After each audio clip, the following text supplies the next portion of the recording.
Hello, my name is Daniel, and this is the Engineering Success Podcast, episode 30. How are you doing, guys? I hope you have had or are having a happy Thanksgiving. I'm not sure when I'm going to release this podcast episode, but I will tell you that I am filming it before Thanksgiving. We just released two podcast episodes 2 weeks in a row, and I'm going to try to keep on releasing on that Monday-ish cycle where I'm putting out a new episode approximately every single Monday. So this episode will probably go live the Monday after Thanksgiving. But I hope you guys are doing well. Things are going well here. I am planning on going home for the holidays, which will be nice to spend some time with my family. Things are going pretty well. You might hear the dogs in the background. I just realized that my microphone does a pretty good job of filtering out the sounds of the dogs barking in the background. So my whole reaction to Twilight barking like crazy last time might seem a little bit crazy for you listening to the podcast, but I promise you she was barking really loud. But things are going good. Let's do a couple shout outs. Shout out to Jonathan Ott. Thank you, Jonathan, for your support of the podcast. You too can join Jonathan Ott with a shout out at the beginning of every single episode of the Engineering Success Podcast. For $10 a month, you can find me on Patreon or on Anchor. There's an option for you to support the podcast. Links are down in the description of the video or of the podcast episode that you're watching. Please support the pod. It allows us to get better and better every single time. You might be able to notice that the setup is getting better and better, and that is also reflecting in the quality of the product. With that in mind, we actually do have a couple of interviews pending. I have a startup founder that has reached out to me and wanted to get on the pod, so considering whether or not I bring them on. And then also we also have a wonderful individual that's been really engaging with me on Twitter named Mark Levine. He runs a job page called the ABCs of Control Engineering, and I'm looking forward to also potentially having him on the pod as well. As always, if you want to have yourself featured on the podcast, if you want to have a question or if you are interested in being a guest, write me at engringsuccess@gmail.com. That's engring.success@gmail.com. ENGR, just like it shows up in your course catalog, ing success. And again, the other way you can support the pod is please leave a comment down below. If you're watching a YouTube version, make sure you leave a comment, make sure that you like, make sure you share the podcast with everybody. It really helps the pod. All right.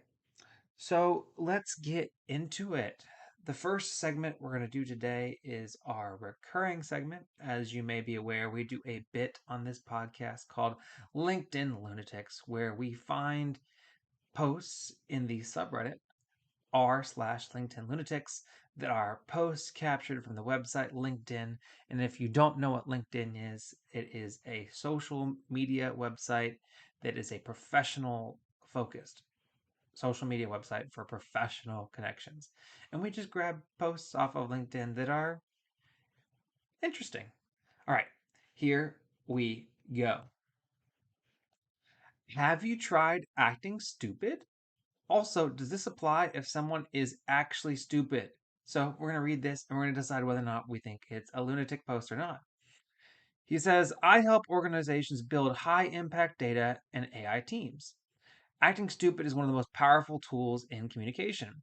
Are you trying to act smart in every engagement? Have you considered acting stupid? Acting smart potentially alienates people, fewer questions get asked, nod and agree behavior, less engagement. Acting stupid, the implicit becomes explicit. People relax and collaborate better. Bring people on the journey with you, builds trust. Ask the stupid questions, make stakeholders comfortable, let your results show your genius. Let me know if you've seen this work for you. Hashtag data science, hashtag communication, hashtag leadership.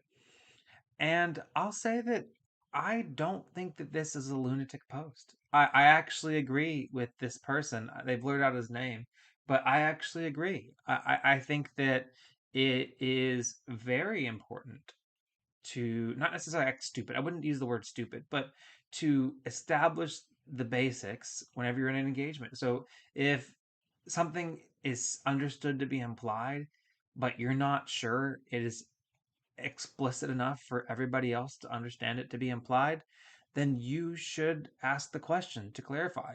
I mean, asking clarifying questions is always important.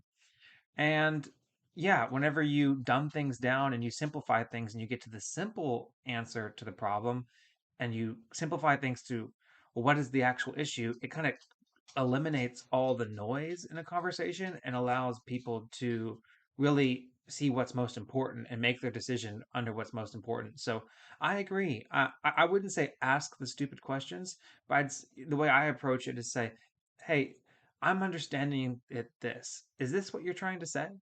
And that kind of stuff. And then whenever you really focus down and help the conversation going, help guide the conversation by really trying to simplify the conversation and reiterate things and make anything that seems implied be explicit, I think it actually streamlines the conversation.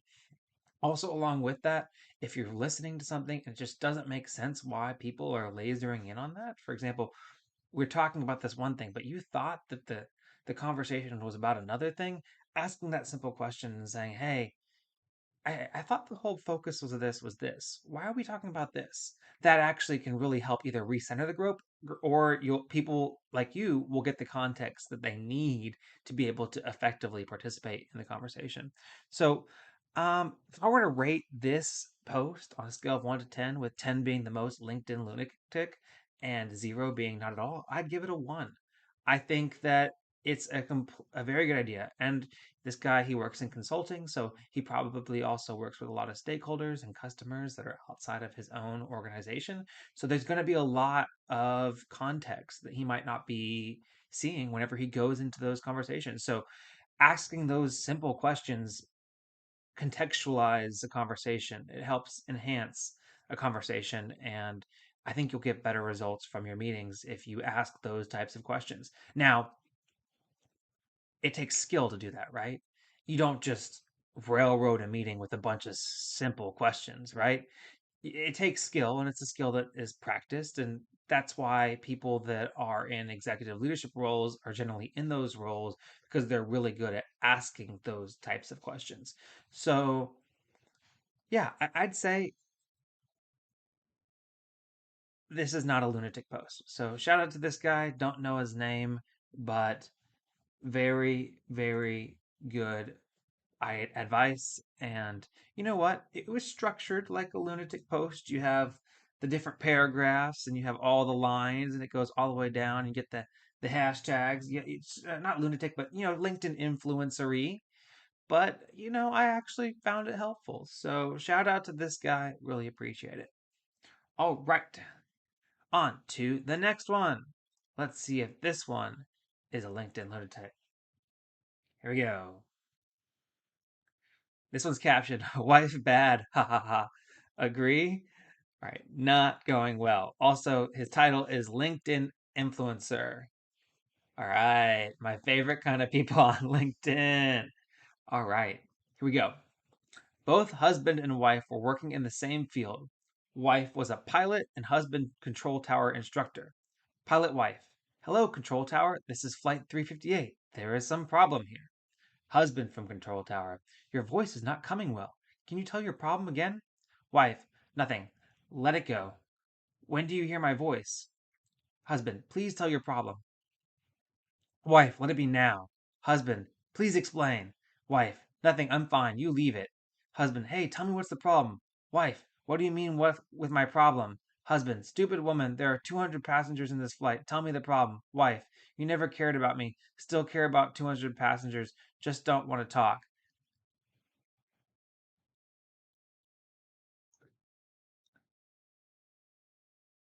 Somebody actually posted this on LinkedIn, and this somebody is a LinkedIn influencer.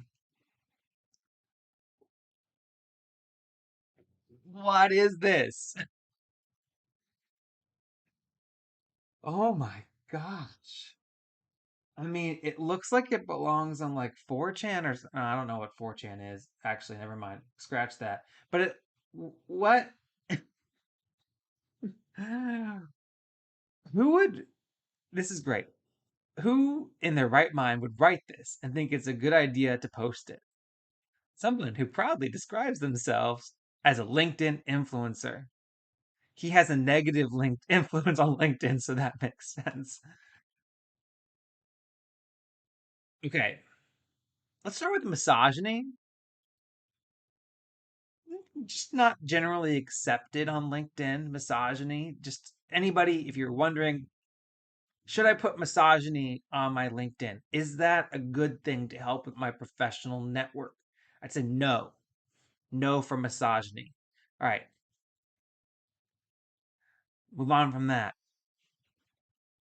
Some people do post stories on LinkedIn, right? So they post a story and there's a moral to the story. What is the moral of this story? Misogyny. Okay. So again, not good. All right. Let's look at the format. We go on line by line by line by line to take as much of your LinkedIn feed as possible. Yep. Okay. Has the ear markings of a LinkedIn lunatic. Let's see.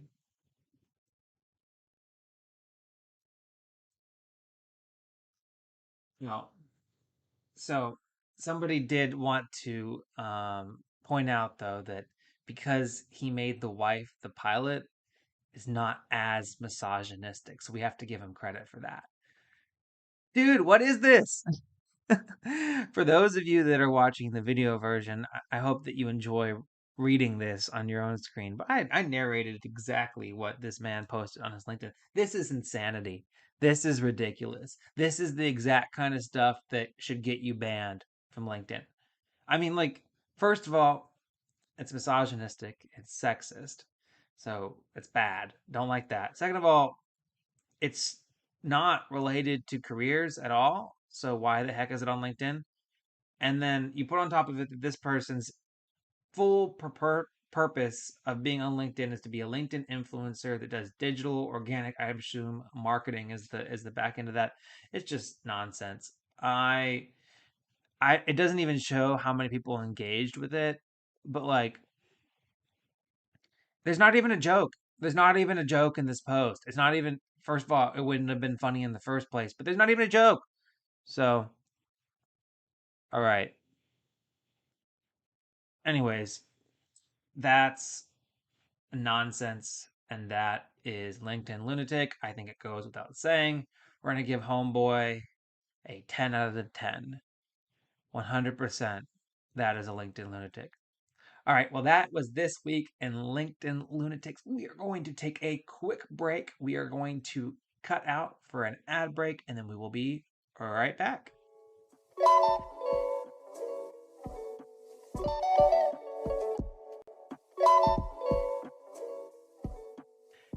And we're back. All right, let's go into the career questions. This person says, should I leave my new job after 1 week?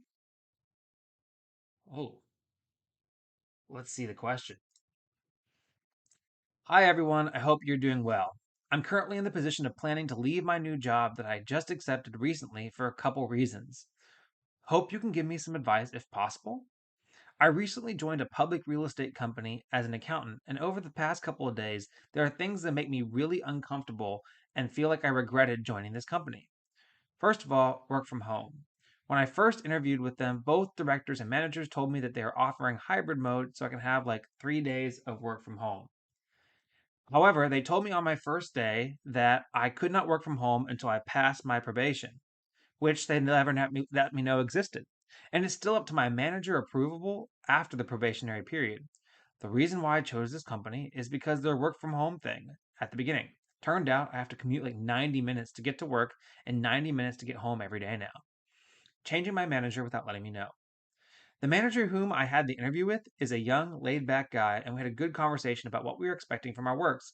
However, they switched me to a different team without a single email to let me know until my first day at work. I felt a little betrayed and disappointed, to be honest. 3. Managing style from my new manager. The company office hours is between 8 to 5. However, my new manager said I have to come in between 8:30 and 5:30 because this is her office hours and she can't come that early because she has to prepare breakfast and take her kids to school, so she needs me to follow her office hours during this training period. I told her I can't. I have to leave at 5 to go pick up my girlfriend at 6:30, but she insisted I have to follow her schedule. I was like, if she couldn't be flexible with me for this simple thing, how can I deal with her busy season like month end or budget season?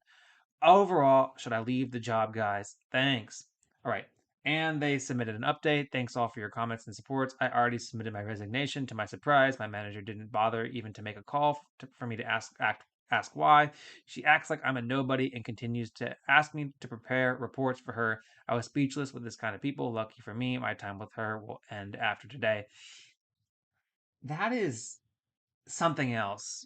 Um, so are you crazy for leaving your job after 1 week? I'd say no. That is a ridiculous job. Let's start with this first one. Bait and switch on the work from home. That's a bad sign about the culture of the company. And you were told certain work arrangements would be the thing, and it's not the thing. And if they had a probationary period or a trial period, they should have mentioned that in the interview. Second of all, changing your manager without letting you go, no, that's a major red flag. If I interviewed to be a part of this team and then you switch my team, no, no, that I interviewed for a specific job. What are you talking about? And three, managing style. Yeah, this one is a little bit. This one's a little bit like what more is she getting out of that extra 30 minutes where she has to like completely ruin your ability to function? I mean, what more is she with you all 30 minutes of that extra 30 minutes in the day where she wouldn't be with you? I mean, you have set work hours and you should be able to follow them. But yeah, no, I would have no hesitations about starting to look for another job. I wouldn't quit right away if I didn't have anything else lined up, but I'd work it, cash my check, keep on doing what I'm supposed to do, do what I can. I would even potentially I'd just work remotely because that's part of, I don't know if you have a contract, but I mean, you could work remotely and work from home on the schedule that you were promised. Send a note to your manager saying, this is the schedule that I was told I was working on. I'm going to work under this arrangement and simultaneously start looking for another job. Your call on whether or not you want to make that drive or do the work from home thing. I would be a little salty because I already have my foot out the door. So I might consider doing that. But go ahead. I would go ahead and start looking for another job. And once you get another job, just leave this one off your resume, chalk it up for what the heck, move on with your career, and pretend like on your resume, like this never happened, and move on. This is ridiculous. Very bad work environment, seems like. So run for the hills. I'm glad that you already have run for the hills, but anybody else, if this happens to you, it's people say, "Well, I want to stick it out. I don't want to have a short thing on my resume." Well, guess what? If you can get it in and out fast enough, it doesn't need to go on your resume. And if somebody asks you, any good, reasonable employer that you'd want to work for would listen to this story and say, "Oh my gosh, so glad that you left them, and I'm so glad that you're looking at working in a better environment. Here's how we're better. Let's set clear expectations." And then maybe a little bit of life lessons learned for you as well. Get that kind of stuff in writing. So if they say that you have work from home, get it in writing. Get it as part of your offer letter. Get the manager. I mean, I've never heard of a bait and switch with a manager, but maybe you got to get the name of your manager and the department, maybe the department and the role that you're working in, written out as part of your offer letter. And maybe if you get the offer letter, maybe reply back, which I'm accepting on these terms. This is the conditions. This is my understanding of the conditions of employment. I don't know how much that holds weight for you in any kind of legal thing, but definitely for your personal benefit. And if you're interviewing for a new job, I'm like, okay, so what happened here? You're like, here you go. This is what happened. um, but yeah, this is crazy. But yeah, I would not hesitate to want to leave that environment. So good for you. Sorry that you spent all that time trying to get that new job just for them to do that to you. That's quite unfortunate, to be honest. I couldn't I couldn't imagine going into that environment. All right. Next one. Are sign-on bonuses a trap? So recently I took my first software engineering job for a government contractor in Huntsville. The pay is 80K plus a $5,000 sign-on bonus that I will have to repay if I don't stay for at least a year.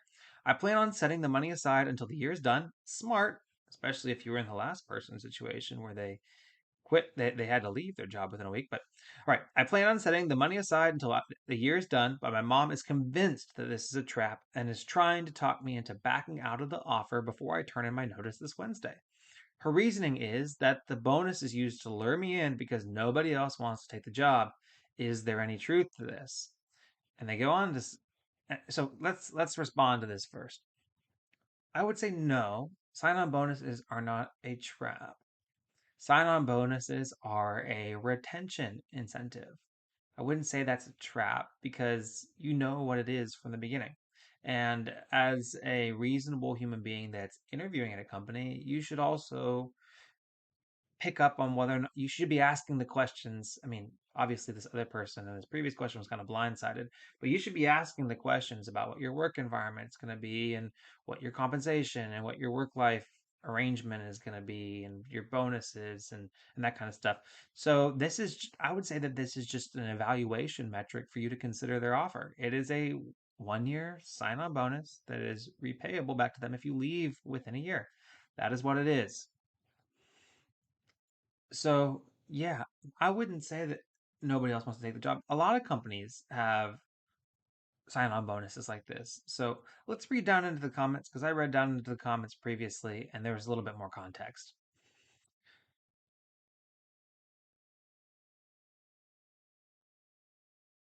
Come on, where's that comment from OP? So here it is. So put it in a savings account and wait for 12 months. So she unironically thinks I should try to join Twitter and that all of the people who quit under Elon's tenure are spoiled and don't want to work. I only asked because I Googled are sign-on bonuses a trap and got several hits. I also spoke about the offer with several industry friends. Not one raised an issue about the sign-on bonus.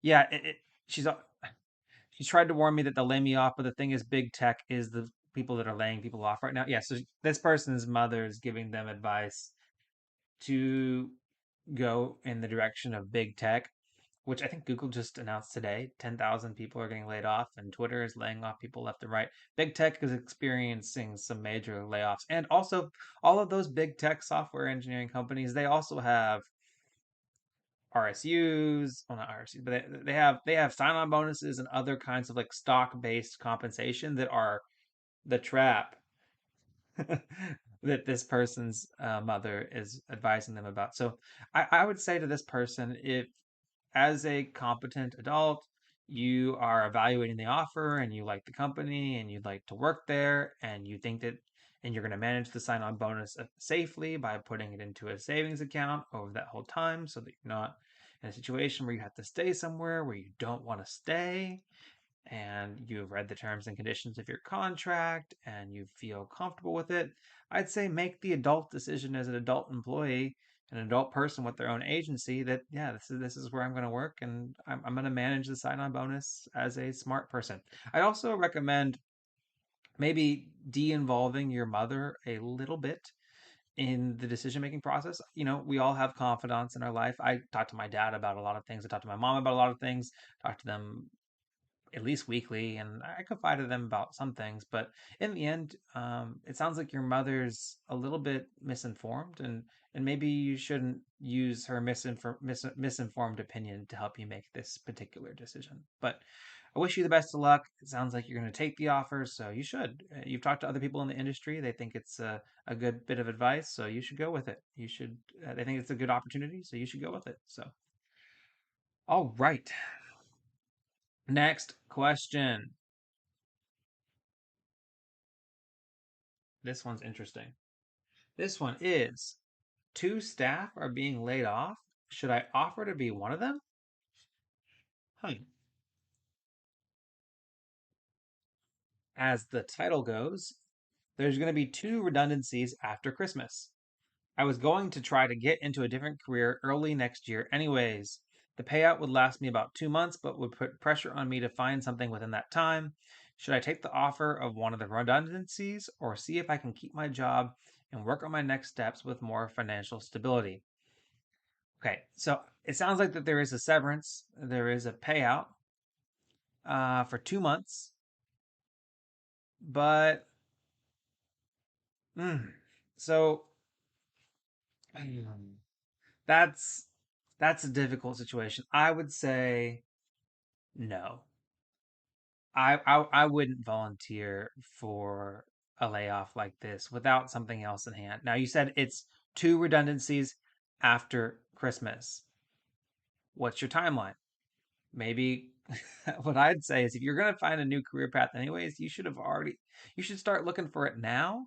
And then if you find it by the time that the redundancy comes up, then yeah, go ahead, move into your new role. But I wouldn't volunteer to be unemployed, especially the way that the market is going right now. It seems like that we are in a recession, and it might be a, difficult to find a job after Christmas. We're really in a little bit of an uncertain time right now, in my opinion, whenever it comes to the career place and economically.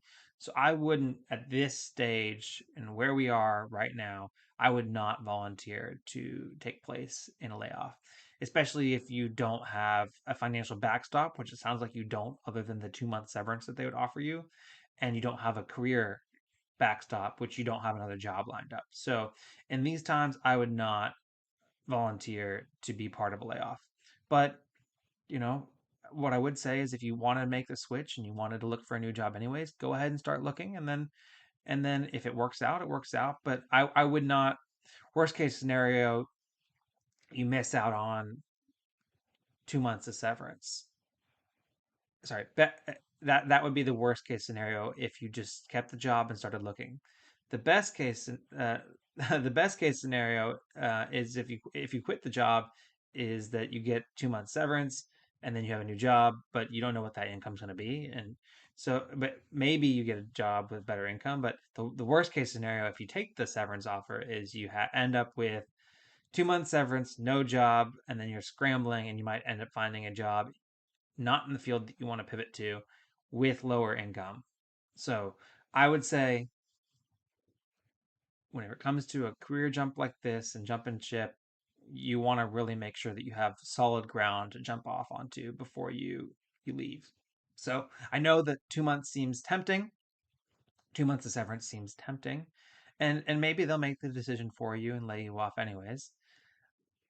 But I wouldn't volunteer for it at this point in time, not with the information that you've presented. So I do think that you should go ahead and start looking for that next stop in your career. Definitely, 100%. You should definitely start looking, but I wouldn't jump in the middle of a firing line to go ahead and sign up for a layoff without anything lined up. So that's just my 2 cents. But I wish you the best of luck with that.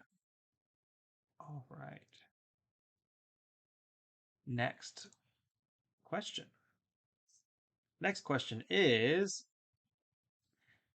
how to deal with annoying junior engineers. Hey guys, I've been mentoring this one junior engineer for the past 7 months. At first, I was okay with him asking questions as I wanted to make sure that he learns well and understands stuff thoroughly, so I did not mind whenever he would ask questions or bring problems to me when he was stuck. I would explain and help him thoroughly. But now I'm observing that there's very little to no progress. He keeps bringing me the same questions that I explained earlier to him, asking me for solutions for the same problems multiple times. And these solutions are not like very difficult ones. The ones that could be solved by a simple Google search or just by reading the error message. And in some problems, I've had to handhold him until he reaches the solution. I've discussed with him multiple times that he needs to learn how to solve these problems himself now. as these are quite basic problems for his level. He agrees to do so, but then a few days later, same similar questions are asked again.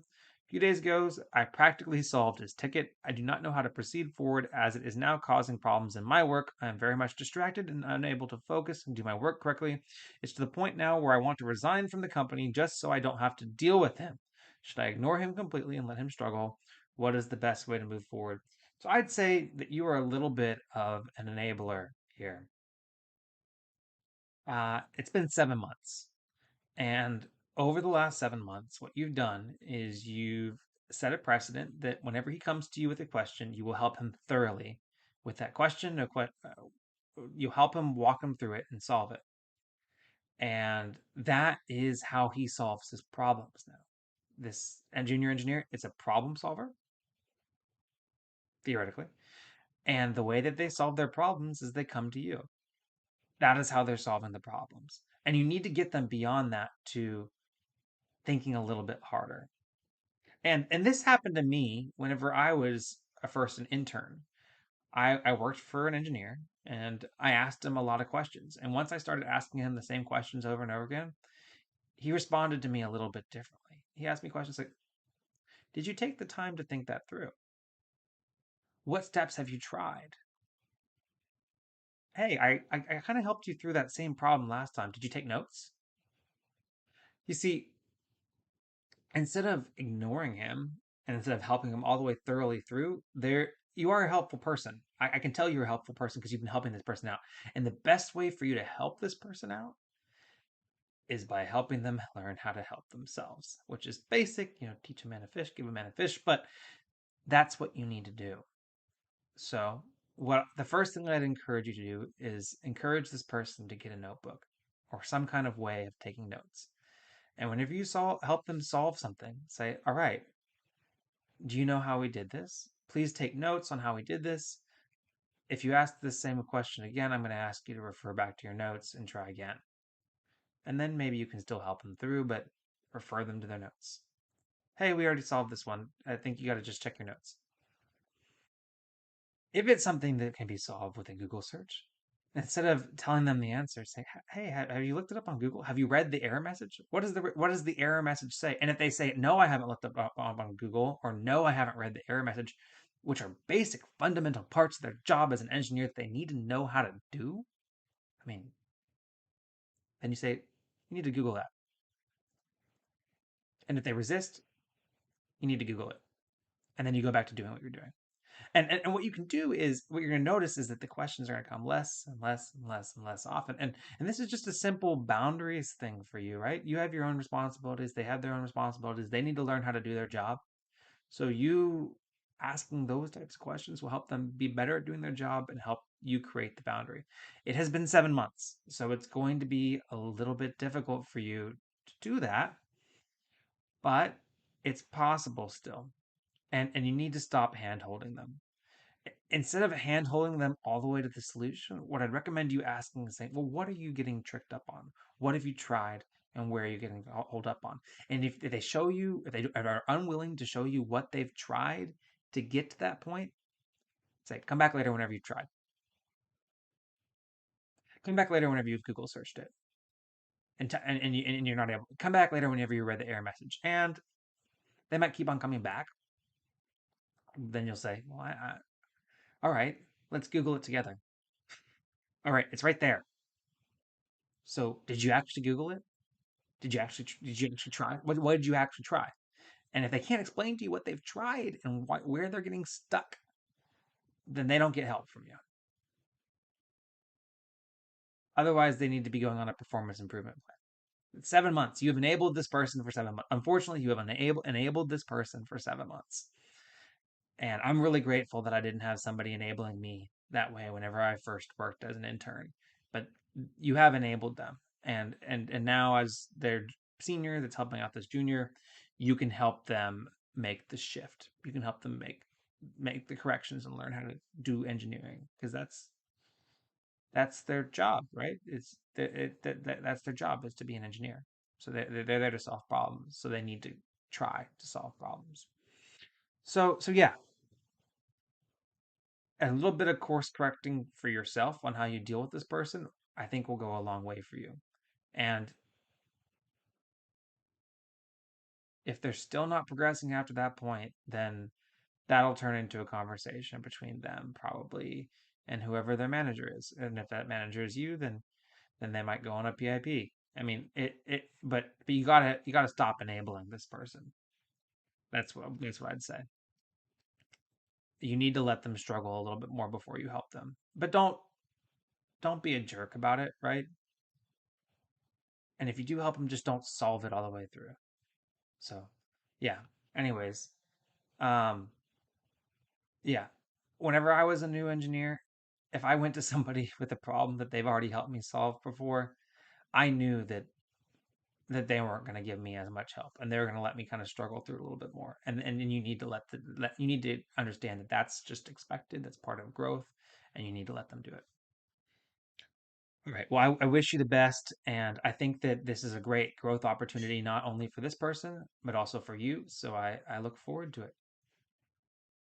All right. Next question. Should I take a $78,000 job offer with student loan forgiveness or $128,000 job offer without student loan forgiveness? Should I take a job that offered me 120K without student loan forgiveness benefit or the job that offered me 78K with loan forgiveness benefit after 4 years? I have $105,000 in student loans. Both jobs have the same benefits such as medical and dental coverage. This one's pretty easy for me. I would take the job with the higher compensation and then pay out your student loans with the difference. In fact, you can also probably pay it off more aggressively than with the difference. So yeah, I would take the job with the higher compensation because the loan forgiveness benefits after 4 years is not a trap. Again, not a trap. If we're leaning back on the previous question with a with a bonus in play, but 4 years is a long time. I've been in my company and I've been gotten promotions and raises and stuff like that multiple times in the first 4 years of working. Like my job description and my responsibilities and my roles have changed completely in the first 4 years of working for my company. And so many different things going to happen in 4 years.